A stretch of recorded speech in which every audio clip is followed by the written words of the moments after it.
விவசாய நண்பர்களுக்கு வணக்கம். இந்த வீடியோவில் நம்ம என்ன பார்க்க போகிறோம் அப்படின்னா, மிளகாயில் பூச்சி நிர்வாகத்தை பற்றி தான் பார்க்க போகிறோம்.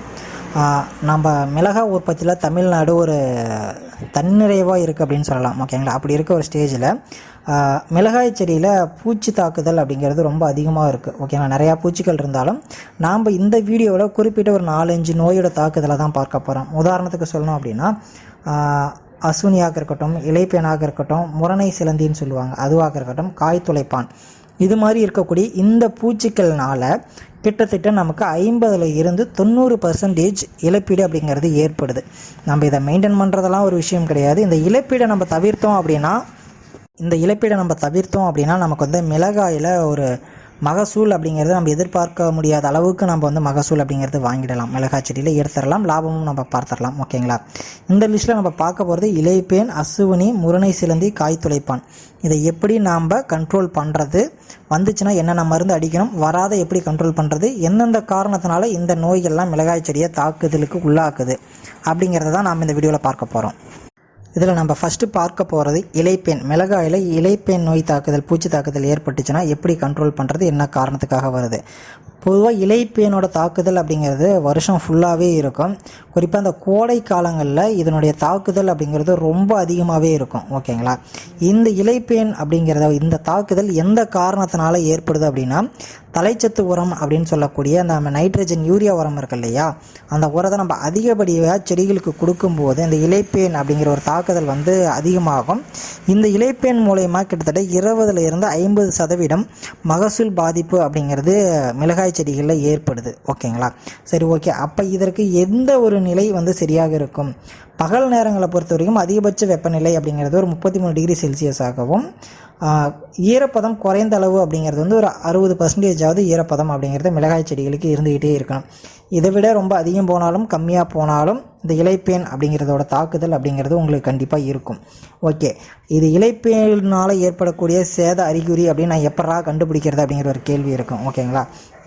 அது எப்படி கண்டுபிடிக்கிறதுனா, இலைகளை பார்த்திங்கன்னா சுருண்டி அதிலிருந்து வரக்கூடிய சாரை உறிஞ்சி சாப்பிட்டு அப்படியே கீழே இருக்கும். இது மூலிமா இலைகள் கீழேருந்து மேலே பார்த்தாப்புல அப்படி கவர் அப்படியே மூடி போன மாரி இருக்கும்.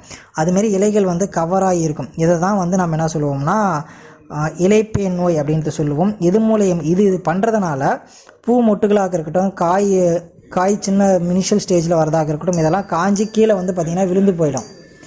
ஓகேங்களா? ஸோ அப்படி விழுந்து போகும்போது நாம் மிகப்பெரிய நஷ்டத்தை பார்த்திங்கன்னா இது மூலயமா நம்ம அனுபவிக்கிறோம்.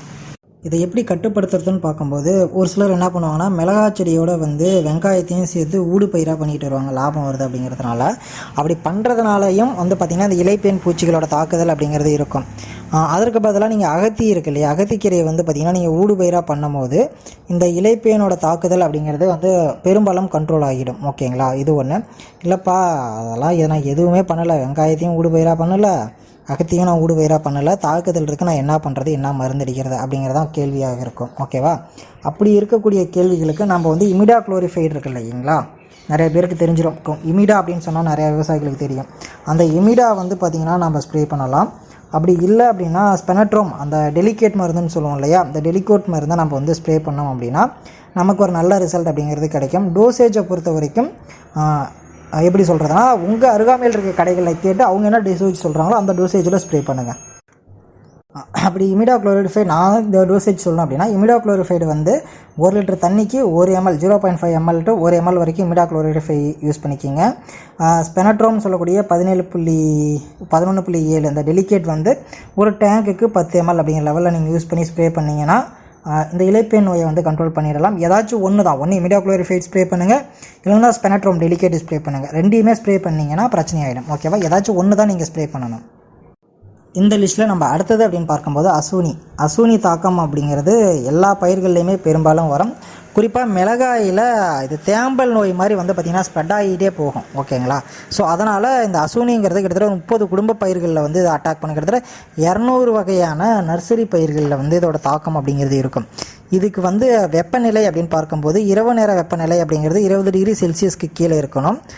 மாலை நேர வெப்பநிலை அப்படிங்கிறது பார்த்திங்கன்னா 50% ஈரப்பதம் அப்படிங்கிறது இருக்கணும்.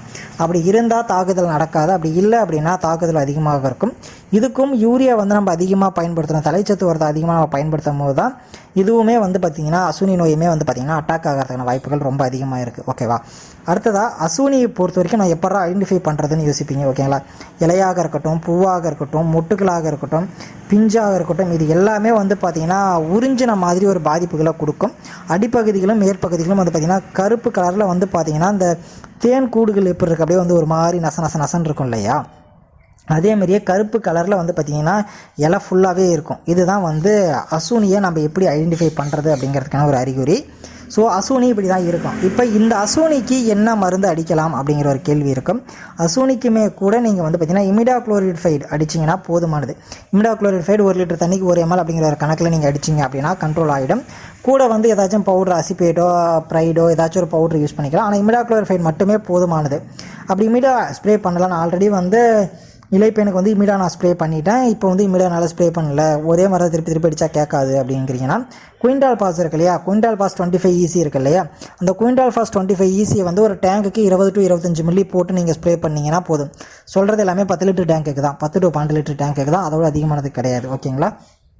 குயின்டால் பாஸ் 25 EC அப்படிங்கிறத நீங்கள் ஒரு 25 ml போட்டு ஒரு டேங்குக்கு ஸ்ப்ரே பண்ணிங்க அப்படின்னாலும் ஓரளவு கொஞ்சம் வந்து கண்ட்ரோல் ஆகிடும் அசுனி. ஓகேங்களா? இமிடாக்ளோரிஃபைடு பெட்டர் ரிசல்ட். அதற்கப்புறம் அப்படின்னா குயின்டால் பாஸ் வந்து நீங்கள் ஸ்ப்ரே பண்ணிக்கலாம். ஓகேப்பா, இப்போ இது ரெண்டுமே முடிஞ்சிருச்சு. இப்போ வந்து காய்ப்புழுவோட தாக்குதல் அப்படிங்கிறது என் பயிரில் இருக்குது. இதை நான் எப்படி கண்ட்ரோல் பண்ணுறது அப்படிங்கிற ஒரு கேள்வி இருக்கும். இந்த காய்ப்புழு அப்படிங்கிறது ஒரு மிகப்பெரிய தாக்குதல் அண்டு இழப்பீடு அப்படிங்கிறத பெருமளவில் கொண்டு வந்து விட்டுரும் உங்களுக்கு. ஓகேங்களா? 90% வரைக்கும் மகசூல் பாதிப்பு வந்து பயங்கரமாக ஏற்படுத்தி விட்டுரும். அதை வந்து நம்ம கண்ட்ரோல்டாக வச்சுக்கிட்டோம் அப்படின்னா நமக்கு பிரச்சனை கிடையாது. இல்லைனா ஒரு மிகப்பெரிய மகசூல் இழப்பை நமக்கு வந்து கொண்டு வந்து கொடுத்துரும். ஓகேங்களா? சில சமயங்களில் காய்ப்புழுவோட தாக்குதல்ங்கிறது 10 to 50% இருக்கும். சில சமயங்களில் 90% வரைக்கும் இதோட இழப்பீடு அப்படிங்கிறது வரும்போது இதை எப்படி கண்டுபிடிக்கிறது, என்ன பண்ணுறது அப்படின்னு நம்ம பார்க்கணும். இது வந்து சுரண்டி தான் சாப்பிடும். இலையோட மேற்பகுதியில் சுரண்டி சாப்பிடும். அந்த காம்பு வழியாக கீழே இறங்கி பழத்துக்குள்ளே போய் பழத்துக்குள்ளே இருக்கக்கூடிய மொத்தத்தையுமே சாப்பிட்டு முடிச்சிடும். இது வந்து ஒரு மிகப்பெரிய இழப்பீடு அப்படின்னே சொல்லலாம். ஓகேங்களா? இதை நம்ம எப்படி கட்டுப்படுத்துறது அப்படிங்கிறது தான் ரொம்ப ஒரு கஷ்டமான விஷயம். ஏன்னா நம்ம மற்ற இதுக்கு எல்லாத்துக்கும் அடிக்கக்கூடிய மருந்தையே அடிக்கலாமா அப்படின்னா அடிக்கலாம். ஒரு சில டைம் வந்து அது அக்செப்ட் ஆகிக்குது, அது கேட்குது. ஒரு சில டைம் அது வந்து பார்த்திங்கன்னா கேட்க மாட்டாங்குது. என்ன அடிக்கலாம்? நம்ம மக்காசோளத்துக்கு பயன்படுத்தக்கூடிய ஏமாமெத்தின் பென்சின் சேமியா இருக்குது இல்லையா, சேமியாவையும் நம்ம வந்து ஸ்பெனட்ரோம் சேமியா அடிக்கலாம். அப்படி இல்லைனா ஸ்பெனட்ரோம் டெலிகேட் மருந்து சொன்னாலையா, டெலிகேட் மருந்து அடிக்கலாம். இல்லைனா ப்ரொஃபனால் அடிக்கலாம். அப்படி இல்லைனா குளோரிபாரிபாஸ் அடிக்கலாம். ஸோ நம்ம மக்காசோள புழுவுக்கு என்ன மருந்து அடிக்கிறோமோ அந்த மருந்து எல்லாமே வந்து இந்த புழுவுக்குமே நம்ம வந்து பார்த்திங்கன்னா அடிக்கலாம். காய்ப்புழு தலைப்பானுக்கு வந்து நம்ம அடிக்கலாம், பிரச்சனை கிடையாது. ஓகே, கடைசியாக முரணை சிலந்தி அப்படின்னு சொன்னீங்க. அது என்ன அப்படின்னா நிறையா பேர் பார்த்துருப்பாங்க, நிறையா பேருக்கு தெரியாது இருக்கும். முரணை சிலந்தி தாக்குதலால் மிளகா பயிர் வந்து எப்படி ஏற்படும்னா தொடர்ச்சியாக நம்ம வந்து தொடர்ந்து இப்போ பண்ணனா மறுபடியும் 4 மாதம் கழிச்சு மறுபடியும் 4 மாதம் கழிச்சு கண்டினியூஸாக மிளகா பயிரே பண்ணிக்கிட்டு இருந்தோம் அப்படின்னா இந்த முரணை சிலந்தி அப்படிங்கிற ஒரு தாக்குதல் அப்படிங்கிறது ஏற்படும். இது சுமார் 60% அளவுக்கு இழப்பீடு, மகசூல் இழப்பீடை ஏற்படுத்தினா நமக்கு பெரும் நஷ்டத்தை கொடுக்கக்கூடியது இது. ஓகேங்களா?